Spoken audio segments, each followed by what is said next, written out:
샬롬, 류 선생의 구속사 천국 열차, 유도수 목사님의 신구약 성경 파노라마를 낭독하는 시간입니다. 지금은 열왕기상 파노라마 3장입니다.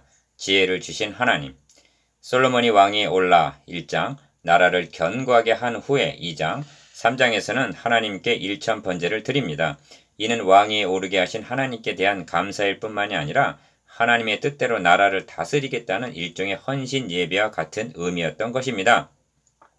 하나님께서는 그 예배를 받으시고 물으십니다. 내가 너에게 무엇을 줄꼬 너는 구하라. 5절.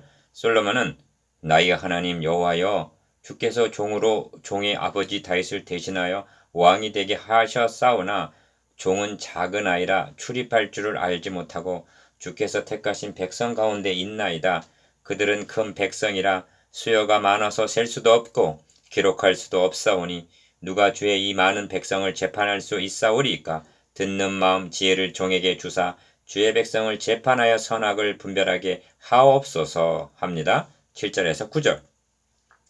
그러므로 본 단원의 주제는 지혜를 주신 하나님이 됩니다. 세 단원으로 나누어 상고함이 도움이 됩니다. 첫째 단원 1절, 바로의 딸을 아내로 맞이함. 둘째 단원 2절에서 4절, 일천 번제를 드림. 셋째 단원 5절에서 28절, 하나님께서 지혜를 주심. 첫째 단원 1절, 바로의 딸을 아내로 맞이함. 솔로몬이 애굽왕 바로로 더불어 인연을 맺어 그 딸을 취했다는 것은 1절, 정략적인 결혼이었던 것으로 보입니다. 문제는 이것이 하나님 보시기에 합당한 일이고 솔로몬에게 계승시킨 나라를 견고하게 하는데 유익한 일이며 백성에게도 덕을 세우는 일이냐에 있습니다. 11장에 보면 솔로몬 왕이 바로의 딸 외에 이방의 많은 여인을 사랑하였으니 곧 모압과 암몬과 에돔과 시돈과 헷 여인이라. 여호와께서 일찍이 이 여러 백성에 대하여 이스라엘 자손에게 말씀하시기를 너희는 그들과 서로 통혼하지 말며 그들도 너희와 서로 통혼하게 하지 말라. 그들이 반드시 너희의 마음을 돌려 그들의 신들을 따르게 하리라 하셨으나 솔로몬이 그들을 사랑하였더라고 말씀합니다. 열왕기상 11장 1절 2절. 그것은 분명 독초와 쑥의 뿌리를 신명기 29장 18절 나게 하는 일이었던 것입니다.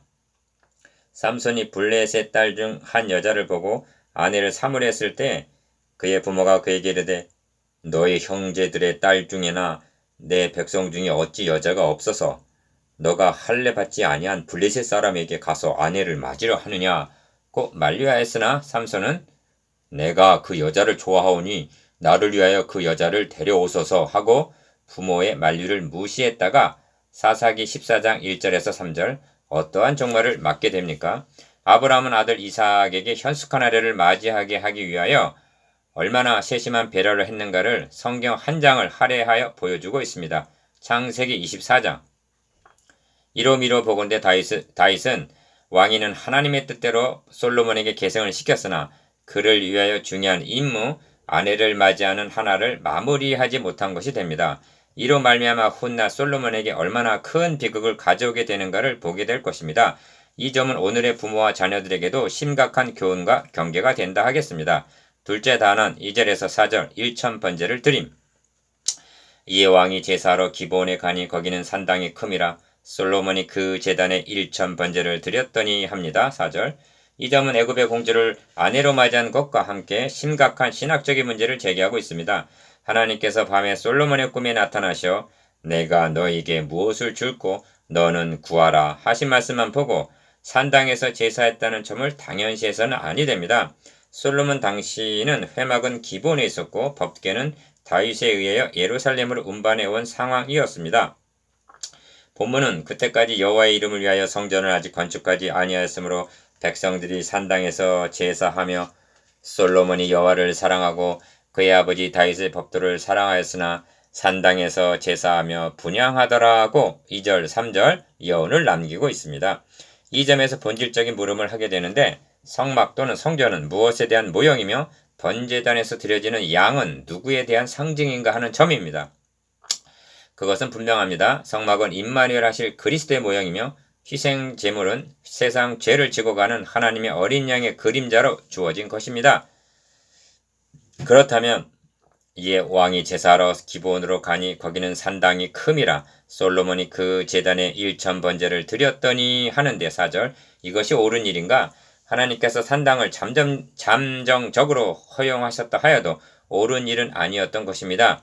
이 산당을 히스기야 왕 때 이르러서야 그가 여러 산당들을 제거하며 주상을 깨뜨리며 아사에라 목상을 찍으며 하고 열왕기 하 18장 4절 폐하게 되는데 므낫세가 그의 아버지 히스기야가 헐어버린 산당들을 다시 세우며 이스라엘의 왕 아합의 행위를 따라 바알을 위하여 제단을 열왕기 하 21장 3절 쌓는 것을 보게 됩니다. 그러므로 하나님 모세로 말씀하시기를 너는 산 가서 너에게 보이는 아무 곳에서나 번제를 드리지 말고 오직 너희의 한 지파 중에서 여호와께서 택하실 그곳에서 번제를 드리고 또 내가 너에게 명하는 모든 것을 거기서 행할지니라고 신명기 12장 13절 14절 명하셨던 것입니다. 무슨 뜻인가? 오직 한 지파 택하실 그곳이라고 말씀하십니다. 한 지파란 그리스도께서 나실 유다 지파를 뜻하며 택하실 그곳이란 예수 그리스도께서 대속의 제물로 드려주실 갈보리 십자가만이 받아주심의 근거가 된다는 점을 의미합니다. 그런데 솔로몬은 택하시지 않은 지파, 다른 곳에 가서 번제를 드리고 있는 것입니다.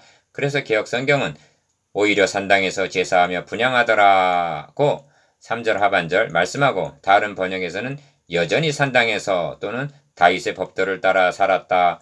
다만 한 가지 그는 산당에서 제사하고 향을 피웠다고 이 일이 옳은 일이 아니었음을 드러내고 있는 것입니다. 1점 번제만 해도 그렇습니다. 그것은 그토록 감사를 넘치도록 했다는 의미로 여길 수도 있으나 성전 낙성식 때 드린 제물도 소가 22,000이요 양이 12만이라고 8장 63절 말씀하는 것으로 볼 때 솔로몬은 하나님께 물량적으로 많이 드리는 것이 기쁘시게 해 드리는 것으로 오해를 한 듯 싶습니다. 이와 대조되는 뜻이 시편 40편에 나타나는데 다윗은 기도응답의 감사로 하나님께 번제를 드리려고 했습니다. 그런데 주께서 내 귀를 통하여 내게 들려주시기를 제사와 예물을 기뻐하지 아니하시며 번제와 속죄제를 요구하지 아니하신다 하신지라 합니다. 시편 40편 6절 그때 다윗은 하나님께서 자신을 요구하신다는 것을 깨닫고는 그때 내가 말하기를 내가 왔나이다. 나를 가리켜 기록한 것이 두루마리 책에 있나이다고 7절 헌신을 다짐하는데 놀랍게도 이 고백이 그리스도에게서 성취될 예언이었던 것입니다. 이 점을 신약성경 히브리서는 해설해 주기를 그러므로 주께서 세상에 임하실 때 이르시되 하나님이 제사와 예물을 원하지 아니하시고 오직 나를 위하여 한 몸을 예비하셨도다 하면서 번제와 속죄제는 기뻐하지 아니하시나니 이에 내가 말하기를 하나님이여 보시옵소서 두루마리 책에 나를 가리켜 기록한 것과 같이 하나님의 뜻을 행하러 왔나이다 하셨느니라고 말씀합니다. 히브리서 10장 5절에서 7절 다윗은 이 점을 깨달았었는데 이에 비하여 1,000번제를 드리고 12만 마리의 양을 드림으로 하나님을 기쁘시게 해드리려던 솔로몬의 영성은 많이 뒤진다고 말할 수밖에 없는 것입니다.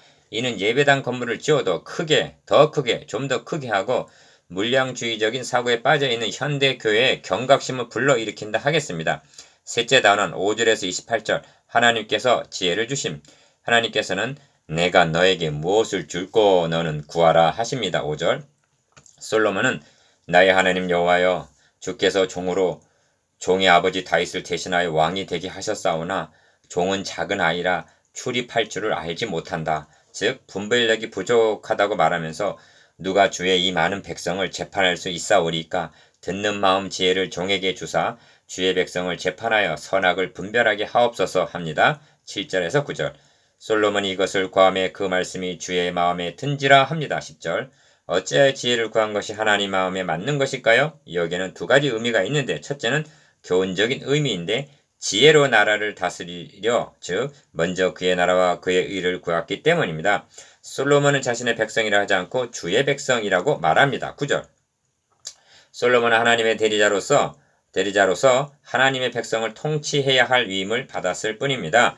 그렇다면 그에게 불가결한 것이 무엇이겠습니까? 지혜인 것입니다. 지혜로 선악을 분별한다는 것은 하나님의 뜻을 분별하는 것을 의미합니다. 성경은 말씀합니다.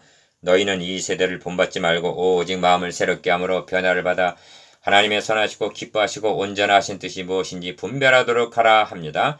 로마서 12장 2절 솔로몬이 바로의 딸을 아내로 맞이하려 했을 때 기브온 산당에 가서 일천번제를 드리려 했을 경우에도 지혜로 분별을 했어야 하는데 솔로몬은 지혜를 활용하지를 못했던 것입니다. 그러므로 때마다 일마다 이런 경우 어떻게 하는 것이 하나님의 마음에 합한 것인가 하는 하나님의 뜻을 분별할 지혜를 얻는다는 것이 얼마나 중요한 일입니까? 둘째로 구속사적인 의미인데 성경이 말씀하는 궁극적인 지혜가 무엇인가? 이새의 줄기에서 한 싹이 나며 그 뿌리에서 한 가지가 나서 결실할 것이요 그의 위에 여호와의 영 곧 지혜와 총명의 영이 모략과 재능의 영이요 지식과 여호와를 경외하는 영이 강림하시리니 한 이사야서 11장 1절 2절 그리스도인 것입니다. 이 점을 신약성경에서는 오직 부르심을 받은 자들에게는 유대인이나 헬라인이나 그리스도는 하나님의 능력이요 하나님의 지혜니라고 말씀합니다. 고린도전서 1장 24절 그러므로 솔로몬은 하나님이 주신 지혜로 잠언, 전도, 아가서를 통해서 그리스도를 증언했던 것입니다. 그래서 주의 마음에 든지라 하신 것입니다.